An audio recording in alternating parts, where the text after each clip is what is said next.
Кривична пријава против непознат сторител поднесе Министерството за труд по скандалот со непрефрлањето на придонесите за пензиско осигурување.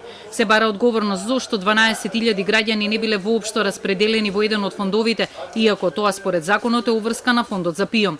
За нив работодавачите уплаќале придонеси, но парите останувале во ПИОМ, со што идните пензионери се оштетени за 19 милиони евра.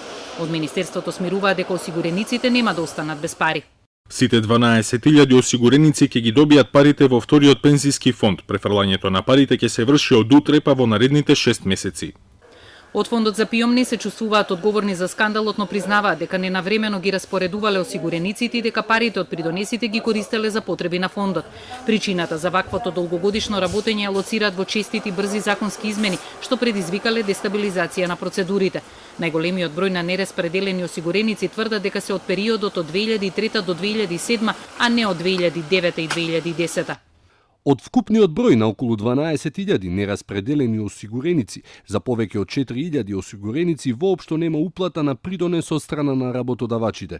Сите нераспределени осигуреници во вториот столб се евидентирани како членови само на првиот столб и нивните уплати на придонесот се користени за потребите на фондот, како што се користи и придонесот кај останатите осигуреници. Двете приватни пензиски друштва немаат евиденција за нововработени лица, потаму велат не ни можеле да знаат за скандалот со пензиите. Објаснуваат дека ПИОМ е надлежен да врши распределба на вработените и дека оштетените граѓани ќе мора да добијат и пари за изгубена добивка.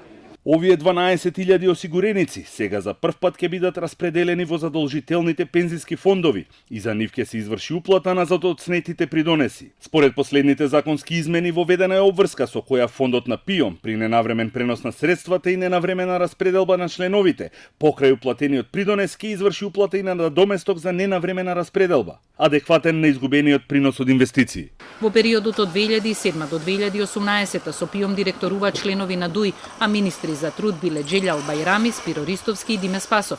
Владата вчера обвини дека претходната власт го злоупотребувала пензискиот систем за политички цели, дека се намалувале стапките на придонес, се форсирало вработување без плаќање придонес и имало ненавремени трансфери од ПИОМ кон приватните сметки на осигурениците.